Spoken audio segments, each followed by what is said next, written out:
Hello everyone, welcome to this indoor cycling color code tutorial.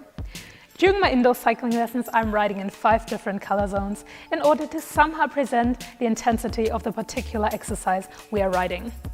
Right now I will try to explain the different color codes and its connected heart rate zones regarding the benefits for your health and your athletic performance. The colors though are only for an orientation. The way you feel during the workouts is way more important, don't forget that. Further, if you really want to achieve your best athletic performance, you need to know your personal maximum heart rate. And if you know that rate, you need a device, any device, that can measure it during the physical activity. Just use a watch, as I do.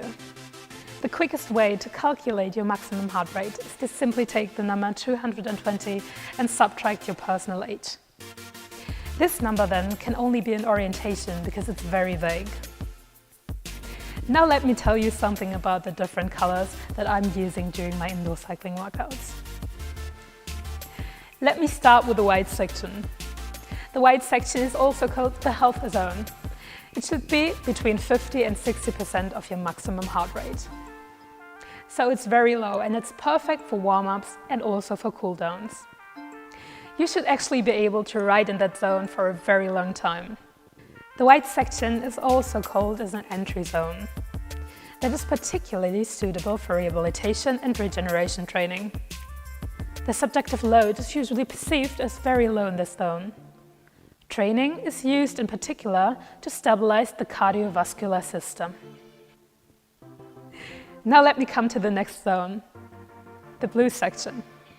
The blue section is also called the endurance zone.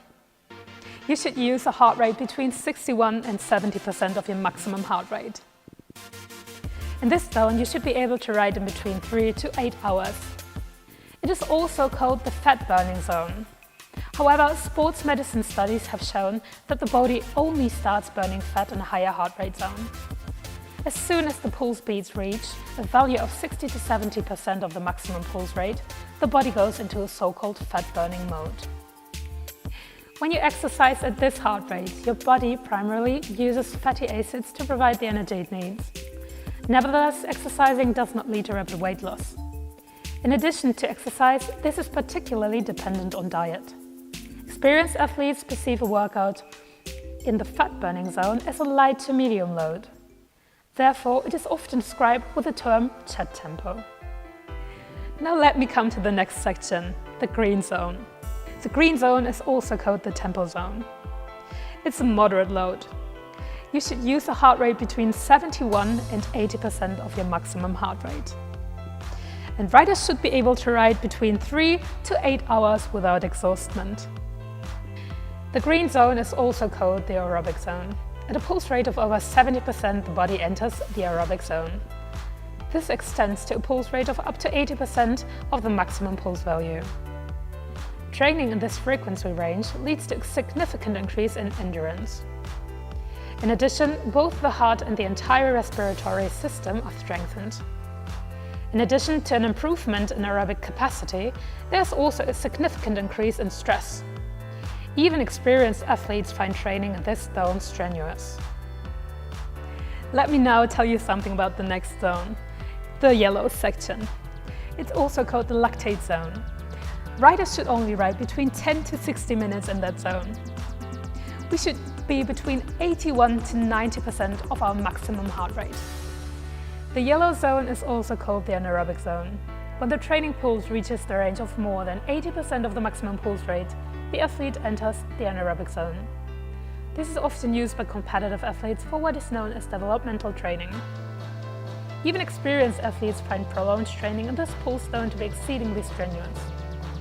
However, it noticeably improves lactate acid breakdown and shifts the anaerobic threshold even higher. As a result, a much higher performance can be achieved in the future. Let me now tell you something about the last section, the red one. The red section is also called the anaerobic capacity, or your personal maximum. We should have a pulse rate from 91 to 100% of our maximum heart rate. In this section, we should only ride from 1 to 8 minutes in total.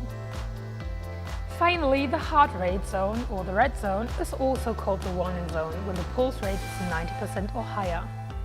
Training in this state represents a maximum load at the extreme performance limit of the person. For this reason, it is only suitable for professional high-performance athletes and should also be treated by them with great caution. Even a few minutes in this state are considered highly strenuous by experienced professionals. Okay guys, thank you so much for watching this tutorial. I hope you understand the colors better right now. And if you still have some questions, just write it in the comments and I'll try to answer them as soon as possible. If you're new to indoor cycling or you're new to this channel, simply click here and you will find one of my basic workouts. If you're already an intermediate or you know my channel, just click over here and you'll get an intermediate workout. If you want to find out more about this channel or you are looking for specific tutorials concerning indoor cycling or other workouts, simply click on the info button and you can find several of them. Now I would say thank you so much for joining the Cycling Sophie community, where indoor cycling is at home. Bye bye.